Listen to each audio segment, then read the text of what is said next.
I came out to my mother as a lesbian in around 2017, 19. I honestly can't remember. I think it was 2019. It was very simple. I told her a story about what had happened to me that day, which was my nan saying that she would cross stitch me a wedding portrait when I found the right man. And then I told that to my mother, and I said, I don't have the heart to tell her I'm a lesbian. So in telling a story about how I didn't tell someone I was a lesbian, I told someone I was a lesbian. And you know what? I'm still a lesbian to this day. When I came out to my mother as non-binary in 2021, she told me it made sense. She said, I've always done my own thing and I've always been my own person, so that wouldn't change when it comes to my gender. Before I made the call, I didn't even know that I wanted to come out. It hadn't even occurred to me when I pressed that call button. Even though I had been identifying as non-binary since probably about 2018, I would say, until I said it to my mother, I didn't even think that I should come out as non-binary. When I told my friends, they were like, okay, cool. Most of them were non-binary too. I told maybe one or two family members before that, but it just did not occur to me that I should come out in any official way. I wasn't exactly going to throw myself a gender reveal party or have my family throw it for me, but I'd been dating my wife for about a month at that point, and it became really clear to me early on that being non-binary was a huge part of my identity and that it was also a part of our relationship. We are T for T, L for L. It just makes sense to us.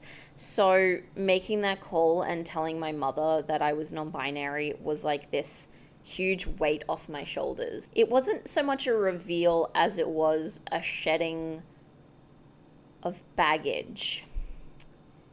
I'd built up so many walls around myself for so long that when I met my wife, it was just this cascade of emotions and a shredding of all the documents that I'd written about who I was, to try and present this facade to the world. I was finally okay with who I was, and I wanted my mother to know. To not only tolerate my quirks, but to also accept and validate that part of me made me so emotional that I cried for like an hour after the call. The experience I had with realizing I was non-binary was like, I just woke up one day knowing that I was. It's like when you know that you have the beginnings of a cold, or you know what outfit you want to wear that day. It was so mundane and so normal for me to just wake up and be like, oh, hey,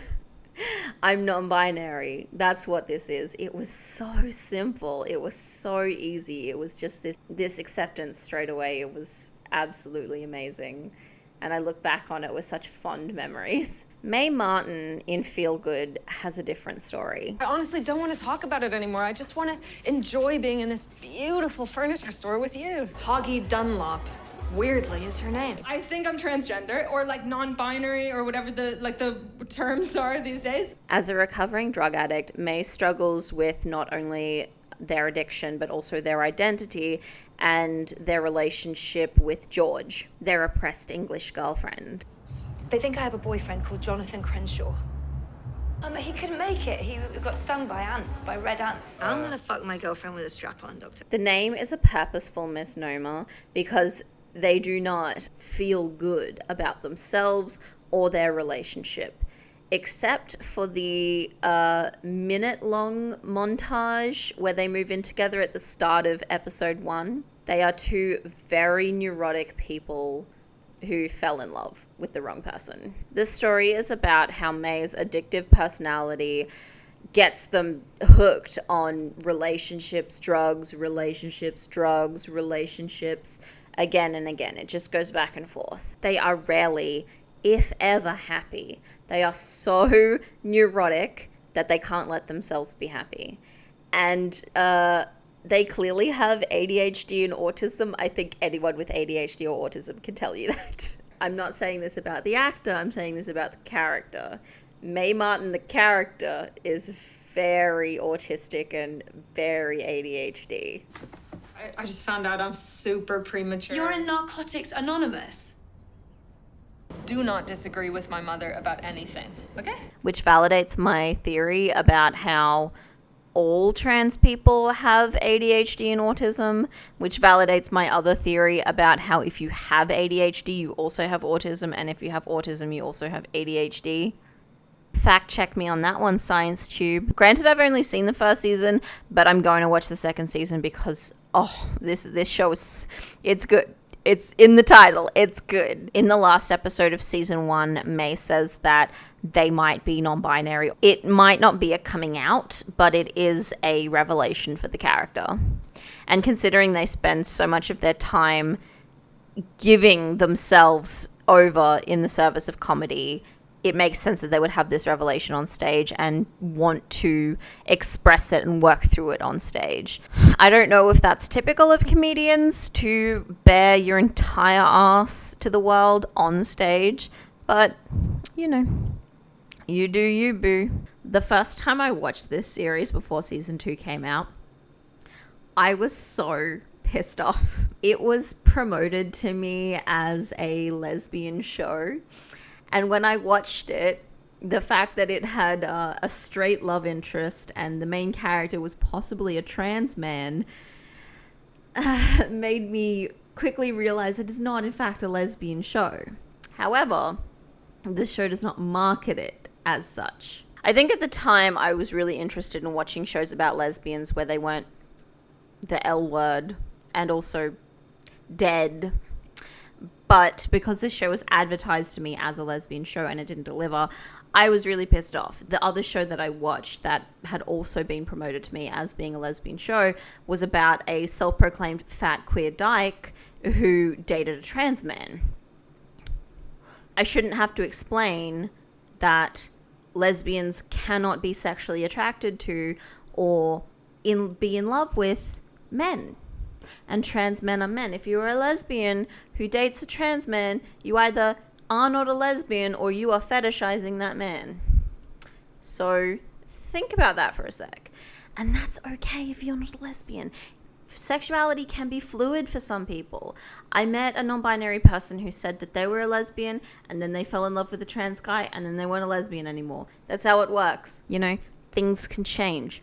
It's possible. It's fine.